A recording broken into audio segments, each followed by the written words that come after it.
Hello বন্ধুরা, এখন কথা বলবো মোহনবাগান বনাম মুম্বাই সিটি এফসির ম্যাচকে নিয়ে। যে ম্যাচে লাল কার্ডের ম্যাচ বলা যায়, যা এক কথায় তুলে ধরতে গেলে বলা যায় গোটা ম্যাচে লাল কার্ড দেখলেন 5 খেলোয়াড়। ম্যাচ যত না গোল হলো তার চেয়ে বেশিবার লাল কার্ড বেরোলো রেফারির পকেট থেকে। শেষ পর্যন্ত হেরে মাঠ ছাড়ল মোহনবাগান। চলতি আইএসএলে এই প্রথমবার হারের মুখ দেখল জুয়ান ফেরেন্দার দল মোহনবাগান। এগিয়ে থেকেও জয় অধরাই থেকে গেল। তো বন্ধুরা, এরকমই সব খেলার খবর জানতে হলে আমার চ্যানেলটিকে অতি শীঘ্রই লাইক, কমেন্ট, সাবস্ক্রাইব করতে ভুলো না এবং বন্ধুদের মধ্যেও প্রচুর পরিমাণে শেয়ার করে দাও, যাতে আমার 4000 ঘন্টা ওয়াচ টাইমটা পূর্ণ হয়ে যায়। তো বন্ধুরা, লাল কার্ডের ম্যাচ দেখলাম যেন মুম্বাই সিটি এফসির বিরুদ্ধে কোনো দিনই জিততে পারেনি মোহনবাগান। তবে ওই দিন ম্যাচের শুরু থেকেই আক্রমণাত্মক ফুটবল খেলেও আইএসএলের চ্যাম্পিয়নরা। ম্যাচের 13 মিনিটের মাথায় মনবীর সিংহকে জঘন্য ট্যাকেল করে লাল কার্ড দেখেন আকাশ মিশ্র।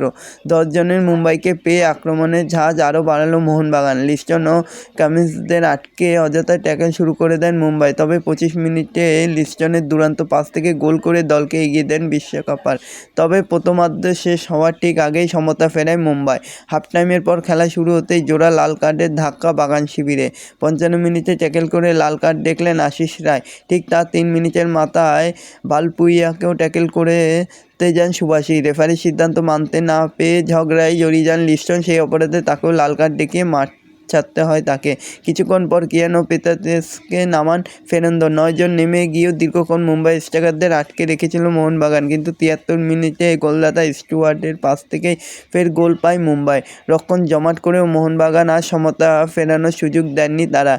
তো লাল কার্ডের ম্যাচে 2-1 গোলে হেরে মাঠ ছাড়ল মোহনবাগান শেষ পর্যন্ত।